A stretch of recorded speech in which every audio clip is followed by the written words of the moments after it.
Hi, Tammy. How are you? Hi, Siddharth. I'm great, thanks. How are you?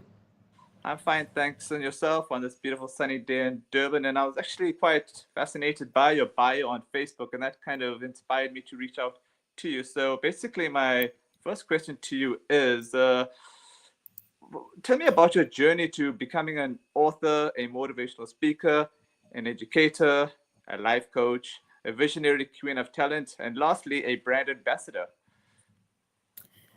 Great. Thank you for that question. So my journey began in the deepest trenches of emotional pain. I was Wow. actually married to a narcissistic sociopath, and at one time I was faced with three unthinkable choices, one being suicide, murder, or divorce. So I Wow. chose divorce, and in doing so, I actually chose life. Mm. um, Not just survival, but a life of meaning, mission, and of magnificence. So that decision became the catalyst for everything that unfolded going forward. I poured my experiences into my first book called Sayors, Okay. which means freedom in Irish. It's a raw and gripping memoir that resonated deeply with women around the world. And it took more than just storytelling, it was more soul healing for me because I used to journal. The best thing to relieve stress and pain is journaling, and that's Hmm. how the book transformed. So my message is simple but vital, that divorce is not the end. Mm. It can be the beginning of a beautiful new chapter and a whole new book in your life. And today I am joyfully married to an amazing Egyptian gentleman who Okay. treats me like a real queen. So my message was in the book is not just divorce is all doom and gloom. Mm. There is life after divorce, and I'm living proof of that, of being in a healthy love relationship, and to say that there is life after trauma. And that led me into my true calling of life coaching, motivational speaking, and authorship. And I can proudly say that I've helped reignite the spark in many marriages through my motivational speaking and coaching. And I've also helped people to escape abuse and survive with their dignity and their lives intact. I became an educator of resilience, a torchbearer of hope, not just because I found mine, but because I help others find theirs.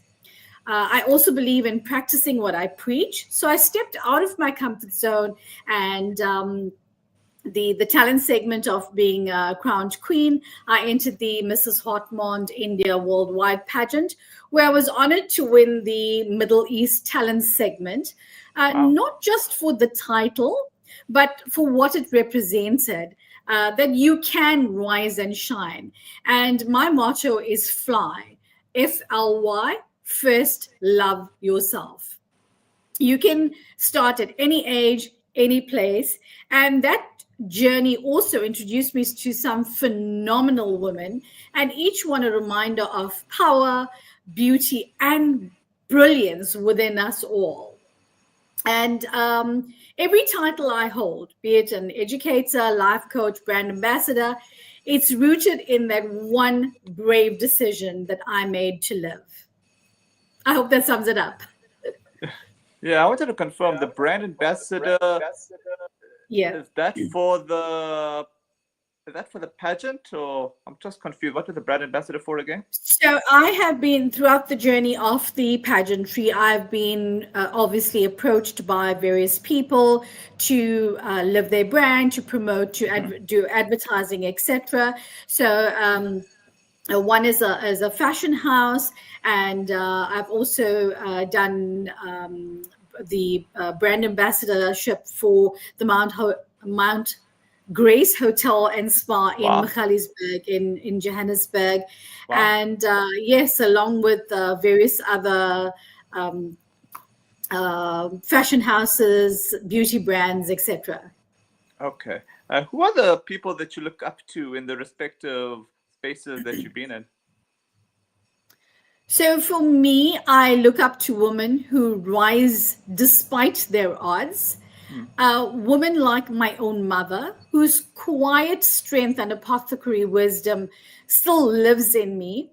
Mm-hmm. There's various groups that I've also belonged to. One of them is the White Lotus, another one is Heals International, and these women fight battles the world never sees, and still they show up with the fire in their hearts.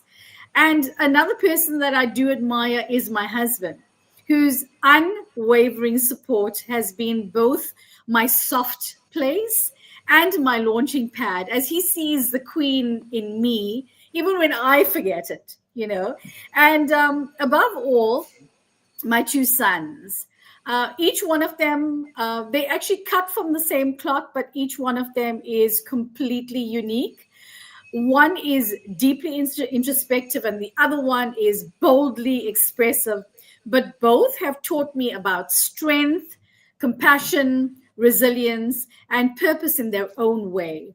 And they are my heartbeats and my heroes. Okay, what have been your highlights thus far? Highlights publishing, definitely being successfully publishing Sayors and hearing from women around the world who found hope in actually reading my book. There's so many people that reached out to me and said, it's like you telling my story. And, you know, in especially coming from an Indian background where divorce is taboo, so Hmm. many people have come forward and said, wow, this is like, you know, you're really telling my story. Releasing my second book, persevering my mother's legacy through recipes, herbs, folk tales, wisdom. So it's not just a recipe book. So my mother used to give very good tips and tricks, kitchen tips and pointers, which I also incorporated in the book. And the when I mentioned about the herbs, roots, and resins, it's not only how we use it in cooking and our spiritual uses as well as health benefits. Another thing that I have done is I founded when I lived in Saudi Arabia, I founded SWIM, which is an acronym for Saudi Women in Motion. And this was a group of ladies where we would get together and we would have a sacred space where we could flourish and have our regular tea afternoons and just to get together, preventing a lot of people, especially expats, you find them being very depressed.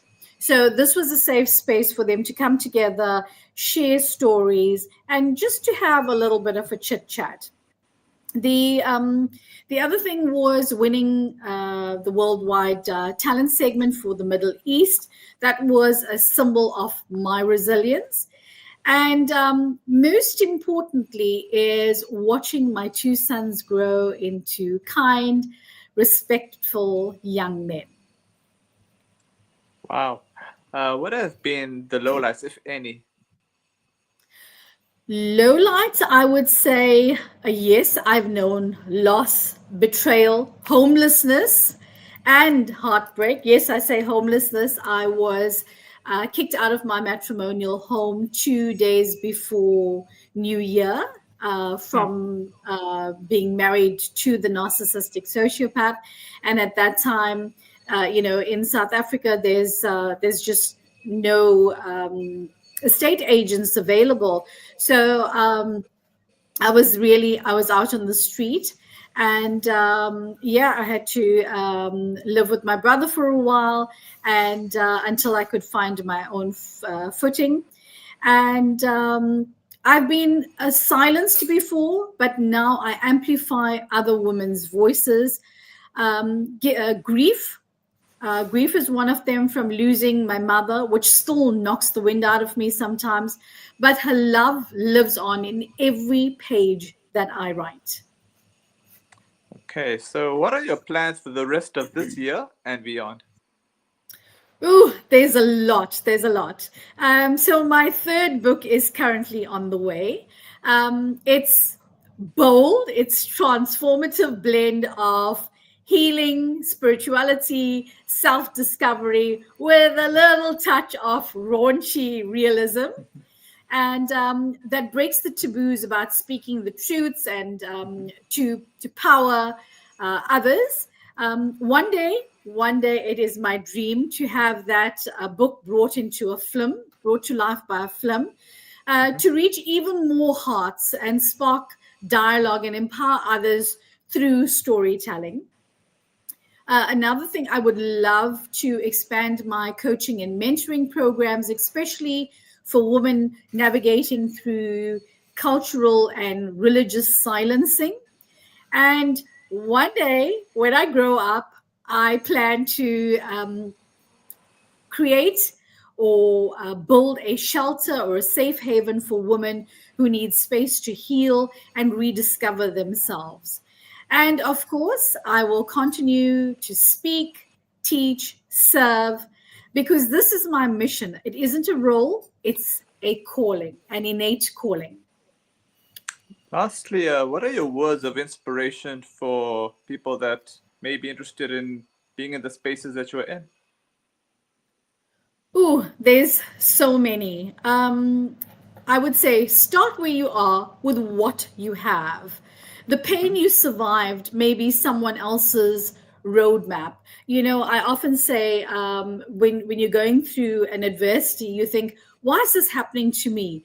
But think about it. Sometimes your story, your adversity is actually helping somebody else to grow and to develop. Your story is sacred. Don't let shame silence you. Healing is messy, but it's holy. Do it anyway. And as I mentioned before, fly, FLY, first love yourself. Everything begins here. You need to love yourself. Look at yourself in the mirror every morning and say, "You beautiful." Give yourself those affirmations, those positive affirmations. And remember, you're not too late, you're not too old, you're not too broken, you're not too far behind. You are exactly where you are meant to be and where your wings begin.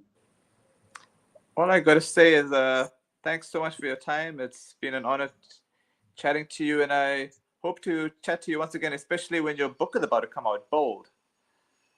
Absolutely. I'm looking forward to it as well. And to the listenership, I would say love and light. Thank you for listening. Take care. Thank you.